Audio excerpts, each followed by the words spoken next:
Welcome students. Today our topic is dielectrics in the capacitance chapter, right? So basically what is dielectric? This is a very new word for you.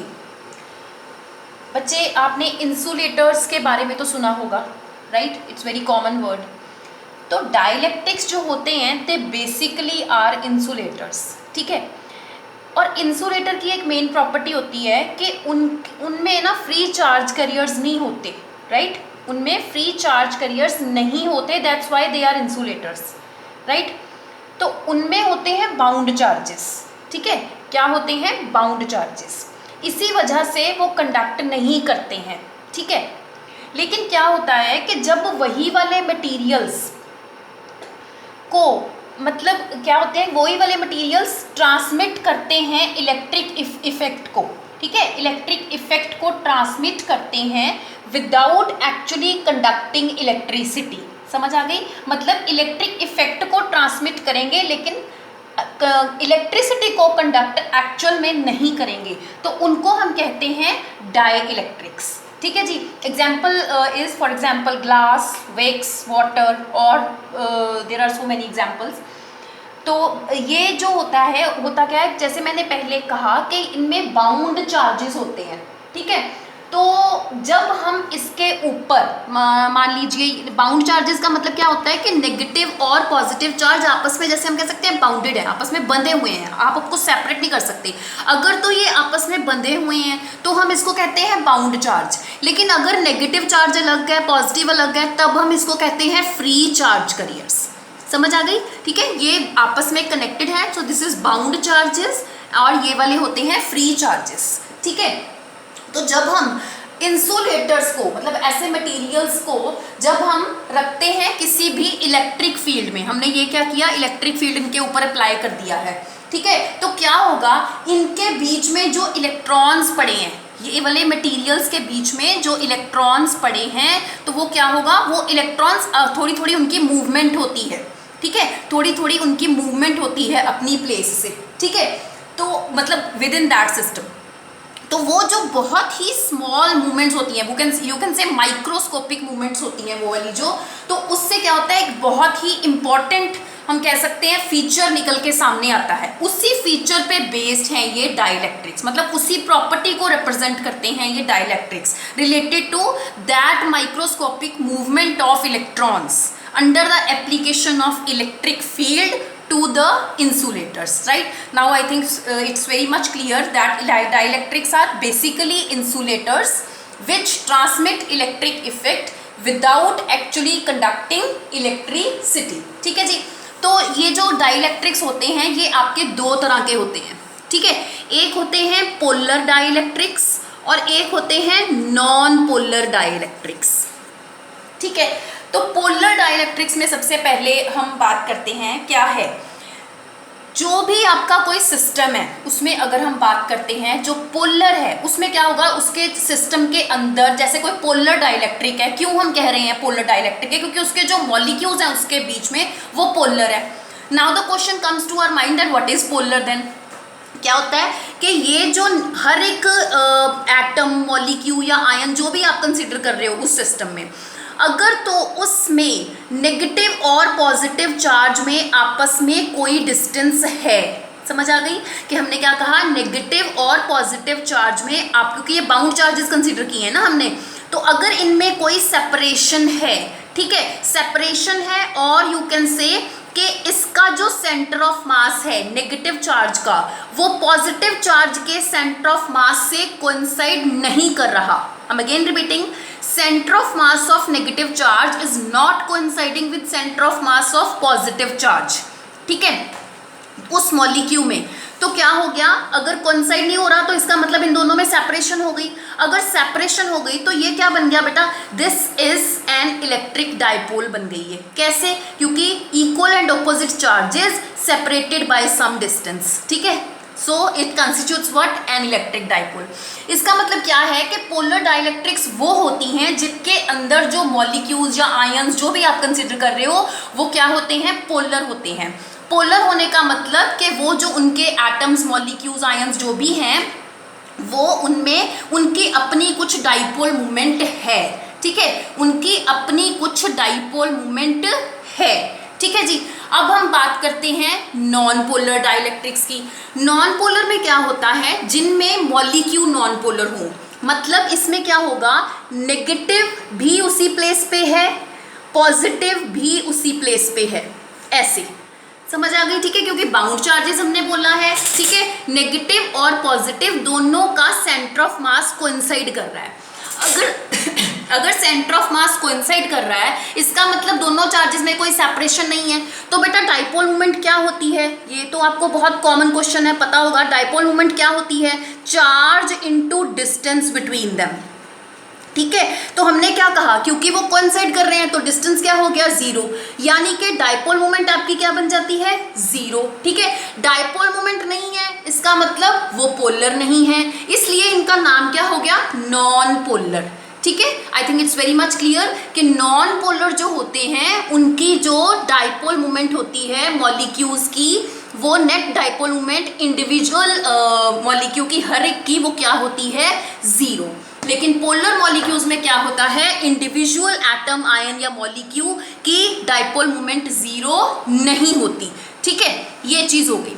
अब हम बात करते हैं, ये हमने जो बात करी है ये तो हमने एक डाइपोल की बात करी है। एक डाइपोल का मतलब जैसे हमारा ये सारा सिस्टम है उसमें बहुत सारी डाइपोल्स ऐसे पड़ी हैं, बहुत सारी पड़ी हैं, ठीक है, तो ऐसे। तो अब मैं इन दोनों को डील करूंगी, मतलब under two conditions, once I have applied the magnetic field and second in the absence of in the absence of electric field, not magnetic field, right. So बच्चे क्या है, यहाँ पे मैंने एक सिस्टम ले लिया, एक डाइलेक्ट्रिक ले ली सपोज, ठीक है। यहाँ पे क्या है, बहुत सारे पोलर मॉलिक्यूल्स पड़े हैं, और पोलर मॉलिक्यूल्स का मतलब क्या होता है कि यहाँ पे ऐसे ही बहुत सारे चार्जेस इस तरह से अलग अलग सिचुएशन में ऐसे पड़े हुए हैं, ठीक है। अब ये मैंने ऐसे क्यों दिखाए हैं, टेढ़े मेढ़े से क्यों दिखाए हैं, because I am talking about the situation E is equal to zero, that means you have not applied the electric field, ठीक है। आपने कोई आपने कोई भी इलेक्ट्रिक फील्ड अप्लाई नहीं किया है, ठीक है। उस सिचुएशन में क्या है कि हर एक एटम, जिसकी मैंने पहले ही कहा कि पोलर डाइलेक्ट्रिक्स में हर एक एटम की एक डाइपोल मोमेंट है, ठीक है। तो हर dipole moment under the zero electric field, उसने अपनी मर्जी से अपने आप को रैंडमली ओरिएंटेशन उन्होंने एक्वायर करी हुई है। देखिए, क्योंकि डाइपोल मोमेंट की डायरेक्शन क्या होती है, from negative to positive charge, ठीक है। तो यानी कि यहाँ पे डाइपोल मोमेंट की डायरेक्शन क्या है, ये वाली, यहाँ पे ऐसे, यहाँ पे ऐसे, यहाँ पे ऐसे। So all the dipoles means the molecules, atoms और आयंस जो उस डाइलेक्ट्रिक में हैं, ठीक है। बार बार जब मैं डाइपोल्स वर्ड यूज करूंगी, डाइपोल का मतलब है मैं उस डाइलेक्ट्रिक के अंदर पड़े मॉलिक्यूल्स या एटम्स की बात कर रही हूँ, ठीक है। तो यहाँ पे जितनी भी ये जो डाइपोल्स हैं इस डाइलेक्ट्रिक में, ये सारे क्या है, रैंडमली ओरिएंटेड हैं। कब, जब जीरो इलेक्ट्रिक फील्ड है। अब रैंडमली ओरिएंटेड है, इसका मतलब कोई भी उनकी पर्टिकुलर कोई भी डायरेक्शन उन्होंने एक्वायर नहीं करी हुई, ऑल्दो सबकी डाइपोल मोमेंट नेट है, सबकी इंडिविजुअल की नेट डाइपोल मोमेंट है, बट अगर हम एज अ होल देखेंगे कंप्लीट सिस्टम को, तो कंप्लीट सिस्टम की जो नेट डाइपोल मोमेंट है वो होगी जीरो। कब, when there is no electric field. This is very important point to remember, ठीक है जी। क्या कहा कि जीरो इलेक्ट्रिक फील्ड में ऑल्दो हर एक एटम की डाइपोल मोमेंट है, but as they are randomly oriented, तो सिस्टम की नेट डाइपोल मोमेंट क्या हो जाती है, जीरो, ठीक है जी, क्योंकि वो पर्टिकुलर डायरेक्शन में अलाइन ही नहीं कर रहे हैं, ठीक है। अब हम बात करते हैं कि जब हमने E को अप्लाई कर दिया, ठीक है, E को मतलब एक्सटर्नल इलेक्ट्रिक फील्ड को अप्लाई कर दिया, जब हमने इसको दिया तो मतलब क्या है, यहाँ पे ये डाइपोल्स हैं। हमने एक आर्टिकल करा था बच्चे कि यूनिफॉर्म इलेक्ट्रिक फील्ड ऐसे हम अप्लाई करते हैं और एक ये हमारे पास डाइपोल होती है, ठीक है।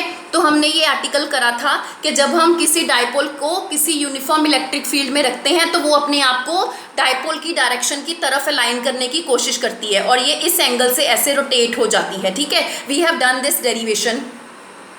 तो यहाँ पे भी क्या होगा, ये सारी क्या है, ये सारी डाइपोल्स हैं, ठीक है, ये सारी डायपोल्स हैं। अब ऐसे तो ये बिखरी पड़ी हैं, कोई अपनी मर्जी से किधर है कोई किधर है, लेकिन जब उनके ऊपर इलेक्ट्रिक फील्ड आ गया, इलेक्ट्रिक फील्ड F क्या होता है, Q इंटू ई, ठीक है, फोर्स क्या होता है, Q इंटू ई। तो इसका मतलब क्या है, जब इलेक्ट्रिक फील्ड आ गया तो हर एक के ऊपर एक फोर्स लग रहा है Q इंटू ई, ठीक है।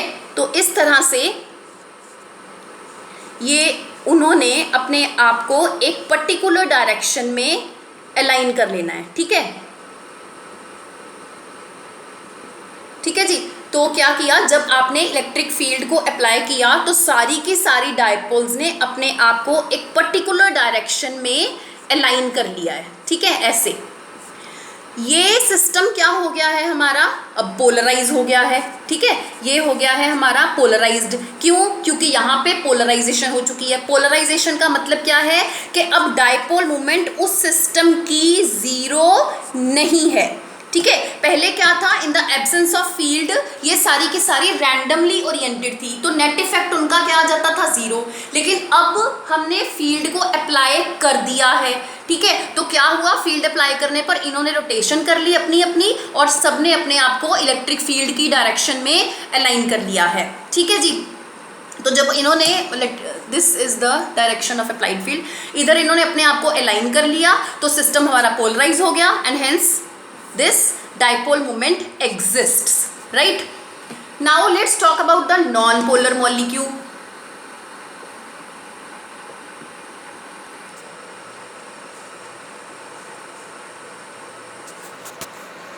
In case of non-polar dielectrics, now this is a system. अब non-polar में क्या होता है कि पॉजिटिव और नेगेटिव चार्ज का दोनों का सेंटर ऑफ मास कोइंसाइड करता है, ठीक है, कोइंसाइड करता है। और हमने कहा था कि डायपोल मोमेंट जो ईच इंडिविजुअल एटम या आयन या मॉलिक्यूल की होती है वो जीरो होती है।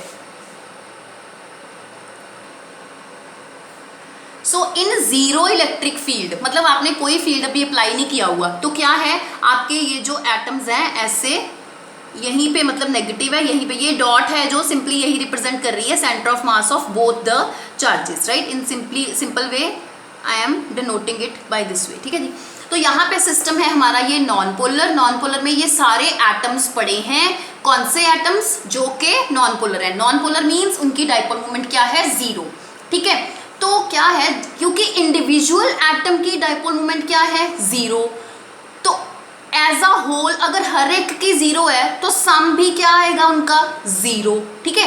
हर एक की जीरो है, जब हमने फील्ड भी कोई अप्लाई नहीं किया तो क्या होगा, net dipole moment is again zero, पूरे सिस्टम की फिर से जीरो होगी। इसका मतलब क्या आ गया, यहां से अगर हम सिचुएशन को कंपेयर करें इस सिचुएशन के साथ, that whether the system is polar और नॉन पोलर, राइट। किसी भी सिचुएशन में जब हमारा एक्सटर्नल फील्ड अप्लाई नहीं होगा तो सिस्टम की जो डायपोल मोमेंट है वो जीरो ही होगी, जब हमने फील्ड को अप्लाई नहीं किया हुआ, that is E is zero, right. Very important point to remember. Then is अगर हम फील्ड को अप्लाई कर लेते हैं, ठीक है, E नॉट जीरो, तो उस केस में क्या होता है, तो जैसे ये हमारा डायपोल है, सॉरी ये हमारा डाइलेक्ट्रिक है, तो इसमें क्या है, हम बात करते हैं कि यहाँ पे जो चार्जेस हैं उनका पॉजिटिव और नेगेटिव चार्ज क्या होता है, कोइंसाइड करते हैं। जब आप इलेक्ट्रिक फील्ड को अप्लाई कर रहे हो, मान लो आपने इस तरफ अप्लाई कर दिया, जब आप अप्लाई कर रहे हो तो क्या होगा कि जैसे ये नेगेटिव और यहाँ पे पॉजिटिव, ठीक है, तो दोनों के ऊपर ना एक फोर्स लगेगा, ठीक है, दोनों के ऊपर चार्जेस के ऊपर फोर्स लगेगा। F क्या है, QE, प्लस चार्ज के ऊपर फोर्स लगेगा प्लस QE, F माइनस के ऊपर चार्ज लगेगा माइनस QE, ठीक है। तो क्या होगा, दोनों के ऊपर एक फोर्स लगेगा जिसकी वजह से एक चार्ज एक तरफ खिंचता चला जाएगा और एक चार्ज दूसरी तरफ स्ट्रेच होता चला जाएगा, ठीक है। अल्टीमेटली होगा क्या, अब दोनों के ऊपर इक्वल एंड ऑपोजिट फोर्स लग रहा है, ठीक है, तो होगा क्या कि दोनों स्ट्रेच हो जाएंगे, ठीक है। मतलब पहले जो पॉजिटिव और नेगेटिव एक ही जगह पे कोइंसाइड कर रहे थे, अब उनमें थोड़ा सा डिस्टेंस आ जाएगा अपने आप, क्योंकि वो स्ट्रेच हो गए under the application of electric field, ठीक है। तो जब वो स्ट्रेच हो गए तो उनमें कोई डिस्टेंस क्रिएट हो गया, जब उनमें कोई डिस्टेंस क्रिएट हो गया जो कि प्रीवियसली जीरो था। अगर डिस्टेंस आ गया तो इसका मतलब क्या हो गया, उनकी अब डाइपोल मोमेंट भी आ गई। इसका मतलब क्या हुआ कि जब आपने फील्ड को अप्लाई किया तो नॉन पोलर मॉलिक्यूल ने भी डाइपोल मोमेंट अटेन कर ली, राइट। अगेन लिसन, जब आपने फील्ड को अप्लाई किया तो अंडर दैट इफेक्ट मॉलिक्यूल में जो चार्जेस पड़े थे पॉजिटिव और नेगेटिव वो स्ट्रेच हो गए। स्ट्रेच होने से उन्होंने अपने आप में एक डिस्टेंस क्रिएट कर लिया जिसकी वजह से डाइपोल मोमेंट बन गई, ठीक है। अब डाइपोल मोमेंट बन गई तो ये आपका सिस्टम ऐसे बन जाएगा, सपोज नेगेटिव, इस तरह से उन्होंने अपने आप को अरेंज कर लिया, ठीक है जी, एंड सो ऑन, ठीक है। तो इसका मतलब क्या हुआ, अब हमारी जो सिस्टम की डाइपोल मोमेंट है वो फिर से एग्जिस्ट कर रही है because it is not zero. तो इसका मतलब क्या हुआ कि जब फील्ड को हम अप्लाई करेंगे, जब फील्ड को हम अप्लाई करेंगे, ठीक है, इन अ पर्टिकुलर डायरेक्शन, तो पोलर सिस्टम हो या नॉन पोलर सिस्टम हो, दोनों में नेट डाइपोल मोमेंट सिस्टम की कोई ना कोई होगी, ठीक है। Then we will discuss the non-polar system in detail.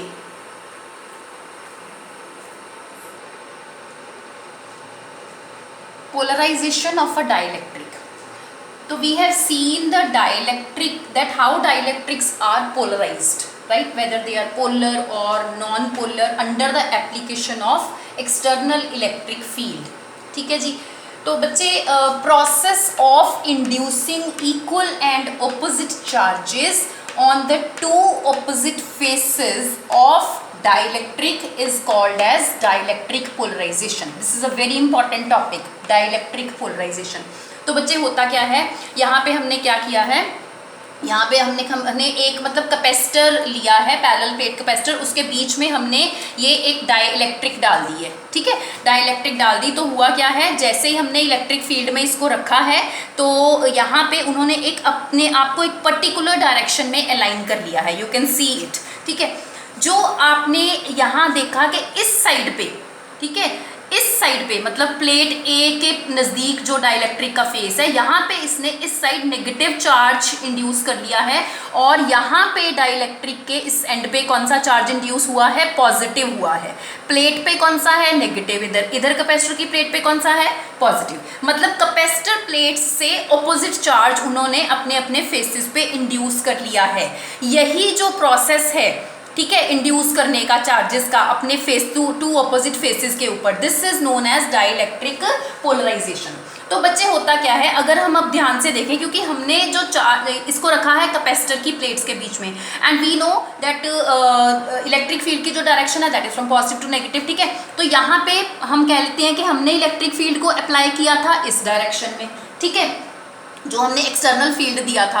अब हुआ क्या है, क्योंकि अपने आप यहाँ पे इन्होंने क्या किया, डाइपोल्स ने, ये जो सारी की सारी डाइपोल्स हैं, इन्होंने एक पर्टिकुलर डायरेक्शन में अपने आप को अलाइन कर लिया है, ठीक है। और हुआ क्या, अब इसका पॉजिटिव एंड क्या है, इस तरफ, और नेगेटिव किधर है, इधर।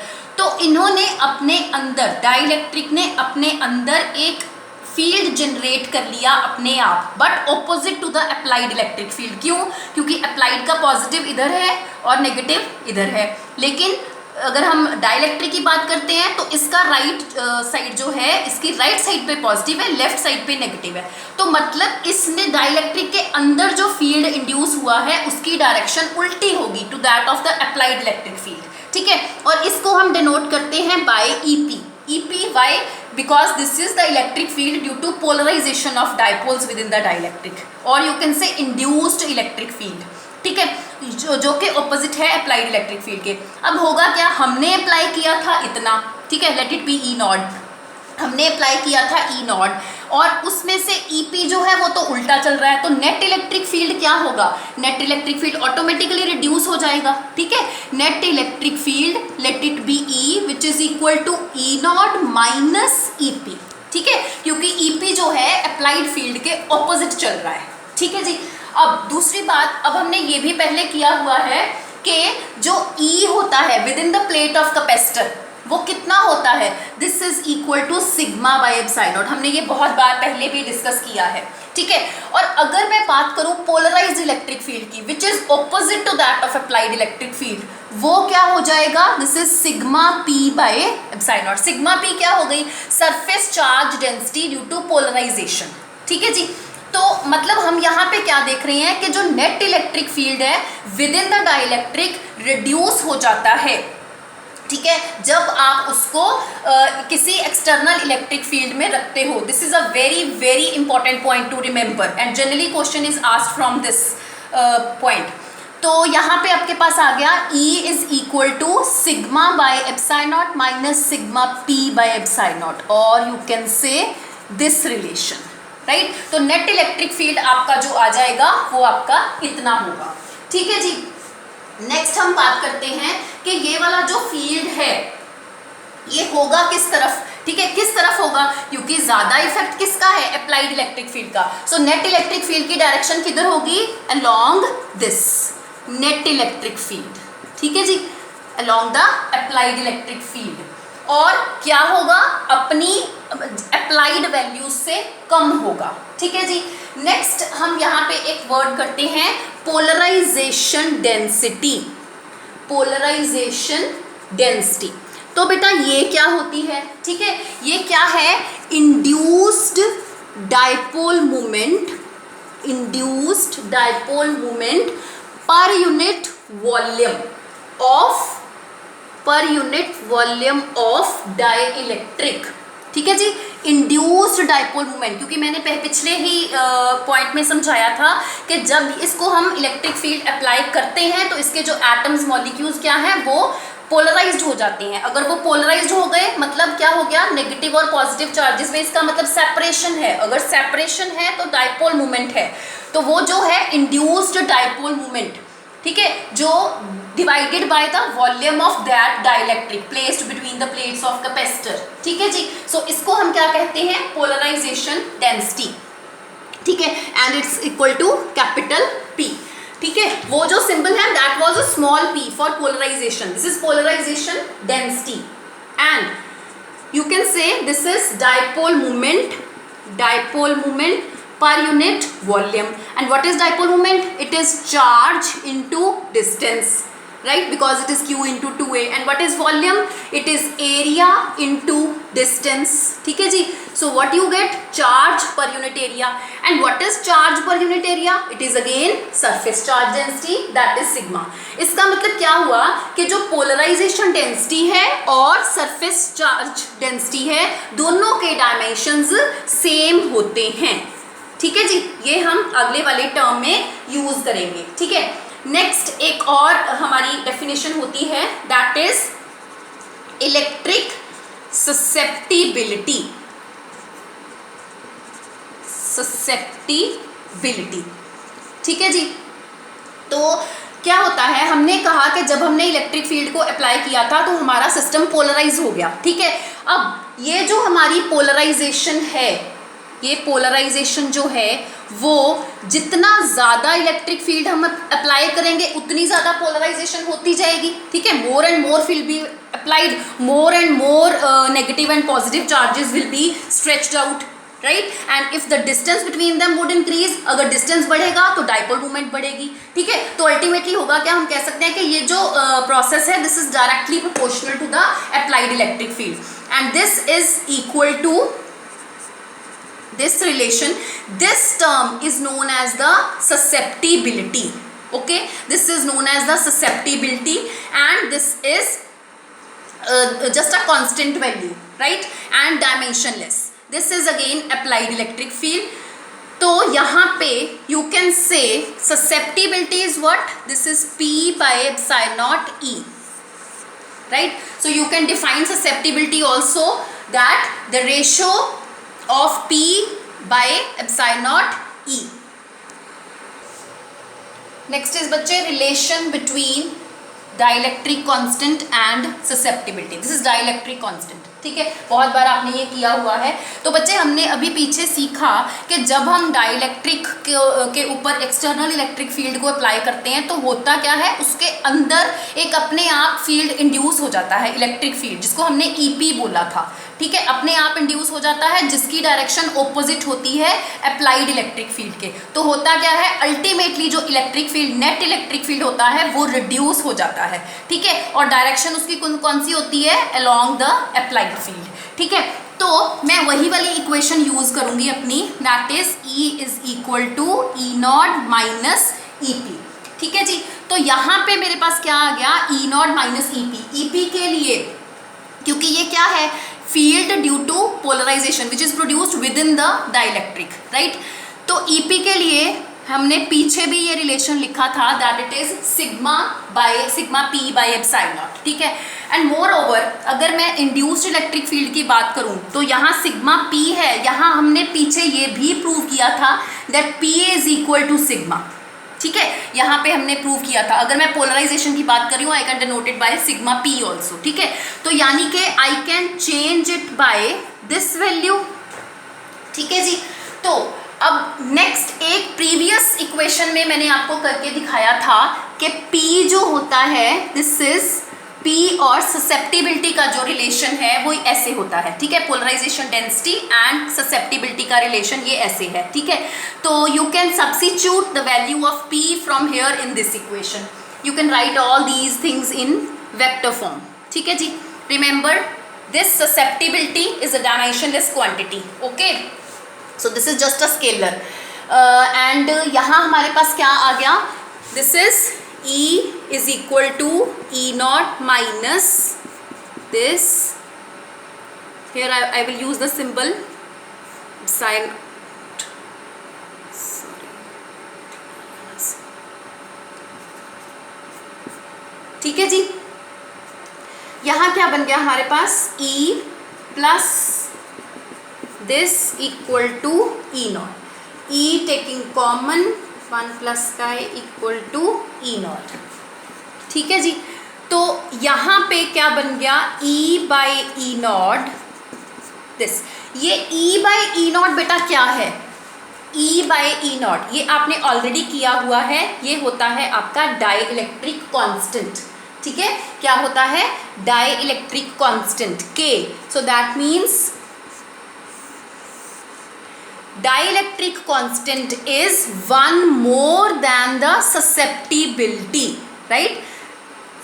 Dielectric constant K, this is equal to 1 plus susceptibility.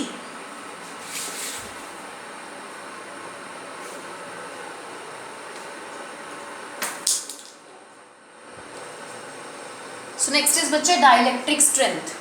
तो बच्चे होता क्या है, हमने अभी तक कहा कि जब हम किसी डाइलेक्ट्रिक को इलेक्ट्रिक फील्ड में रखते हैं, ठीक है, चाहे वो पोलर हो चाहे वो नॉन पोलर हो, ठीक है, कोई भी डाइलेक्ट्रिक हो, वो दोनों के ऊपर इफेक्ट होता है in the presence of electric field. तो उनके जो एटम्स या मॉलिक्यूल्स आयंस जो भी हैं वो पोलराइज हो जाते हैं। पोलराइज हो जाते हैं मतलब अपने आप को एक पर्टिकुलर डायरेक्शन में अलाइन कर लेते हैं। ठीक है, तो जब हम नॉन पोलर की बात करी थी तो हमने क्या कहा था, नॉन पोलर में तो ये होता है ना, पॉजिटिव और नेगेटिव सेम ही जगह पे होते हैं, सेम ही पॉइंट पे उनका सेंटर ऑफ मास होता है। तो लेकिन जब हम इलेक्ट्रिक फील्ड को अप्लाई करते हैं तो क्या होता है, इलेक्ट्रिक फील्ड की एप्लीकेशन के बाद वो ऐसे हो जाते हैं, नेगेटिव अलग चला जाता है, पॉजिटिव अलग स्ट्रेच हो गया। मतलब हुआ क्या, जब हमने इलेक्ट्रिक फील्ड को अप्लाई किया तो वो स्ट्रेच हो गए थे थोड़े से। तो मैंने पहले कहा था कि जब आप जैसे जैसे इलेक्ट्रिक फील्ड को बढ़ाते जाओगे वैसे वैसे ये स्ट्रेच होते जाएंगे, ऐसे ये और स्ट्रेच हो गया। ठीक है, और स्ट्रेच हो गया। लेकिन क्वेश्चन इज कि हम इसको कब तक स्ट्रेच कर सकते हैं। ठीक है, तो वो जो मैक्सिमम वैल्यू है इलेक्ट्रिक फील्ड की जो आप उस डाइलेक्ट्रिक को दे सकते हो, ठीक है, ताकि उसकी इंसुलेटिंग प्रॉपर्टी डिस्ट्रॉय ना हो। ठीक है, सो इंसुलेटिंग प्रॉपर्टी डिस्ट्रॉय होने का मतलब क्या है कि क्या होगा कि जब ये स्ट्रेच होते चले जाएंगे तो क्या है, जो डाइलेक्ट्रिक के बीच में आउटर इलेक्ट्रॉन्स होंगे, क्योंकि ये डाइलेक्ट्रिक है कि ये उसमें एटम्स पड़े हैं। ठीक है, इन एटम्स के जो आउटर इलेक्ट्रॉन्स हैं, जैसे आप इलेक्ट्रिक फील्ड बढ़ाते जा रहे हो तो वो वाले जो इलेक्ट्रॉन्स हैं बहुत ज़्यादा इलेक्ट्रिक फील्ड से वो डिटैच ही हो जाएंगे पेरेंट एटम से। ठीक है। वो इलेक्ट्रॉन जो यहाँ पे इनके पेरेंट एटम्स में पड़े थे, जो कि पहले तो बाउंड चार्जेस थे, लेकिन आपने उसको इलेक्ट्रिक फील्ड ही इतना दे दिया, तो वो क्या हुआ, वो उसको टॉलरेट नहीं कर पाए और वो डिटैच हो गए उन पेरेंट एटम से। डिटैच होने से क्या होगा, कहाँ वो बाउंड चार्जेस थे, अब वो बन गए हैं फ्री चार्ज करियर्स। ठीक है, पहले वो थे बाउंड चार्जेस, अब वो क्या बन गए हैं, फ्री चार्ज करियर्स। अब बेटा वो बाउंड चार्जेस ही नहीं रहे, इसका मतलब तो ये हो गया ना कि उनकी इंसुलेटिंग प्रॉपर्टी ही डिस्ट्रॉय हो गई। ठीक है, क्योंकि इंसुलेटिंग प्रॉपर्टी सिर्फ तभी होती है जब तक वो पॉजिटिव नेगेटिव बाउंड चार्जेस होते हैं वहां पे। तो यहाँ पे मैंने क्या कह दिया कि बाउंड चार्जेस तो खत्म हो गए क्योंकि इलेक्ट्रॉन्स वहां से डिटैच हो गए हैं। ठीक है, तो ये इसीलिए अब वो डाइइलेक्ट्रिक जो है वो जो इंसुलेटर है वो इंसुलेटर नहीं रहा। ठीक है, very important point to remember कि अब वो जो इंसुलेटर है वो इंसुलेटर नहीं रहा है। ठीक है, तो इसलिए जितना मैक्सिमम फील्ड आप उसको अप्लाई कर सकते हो ताकि ये पॉजिटिव और नेगेटिव चार्ज आपस में अलग ना हो। ठीक है, उनकी मैक्सिमम सेपरेशन हो जाए, मैक्सिमम सेपरेशन हो जाए, लेकिन वो इस कंडीशन में ना आए कि नेगेटिव अलग चला जाए पॉजिटिव अलग चला जाए। ठीक है, क्योंकि ये जब आ जाएगा तो उनकी जो इंसुलेटिंग प्रॉपर्टी है वो डिस्ट्रॉय हो जाएगी। ठीक है, मतलब अप टू दिस स्टेज के मैक्सिमम उनकी स्ट्रेचिंग हो जाए, that dielectric can withstand without breaking down its insulating property, मतलब उसकी इंसुलेटिंग प्रॉपर्टी भी खत्म ना हो। ठीक है, वो इंसुलेटिंग प्रॉपर्टी भी उसमें रहे लेकिन वो स्ट्रेच भी मैक्सिमम हो जाए। जितना इतना काम करने के लिए जितना इलेक्ट्रिक फील्ड चाहिए वही डाइइलेक्ट्रिक स्ट्रेंथ है, मतलब इतना इलेक्ट्रिक फील्ड वो डाइइलेक्ट्रिक वो टॉलरेट कर सकती है और इतने इलेक्ट्रिक फील्ड से उसके जो इलेक्ट्रॉन्स हैं वो पेरेंट एटम्स से डिटैच नहीं होंगे। जैसे ही आप इसके ऊपर जाएंगे तो वो डिटैच हो जाएंगे और वो उसकी इंसुलेटिंग प्रॉपर्टीज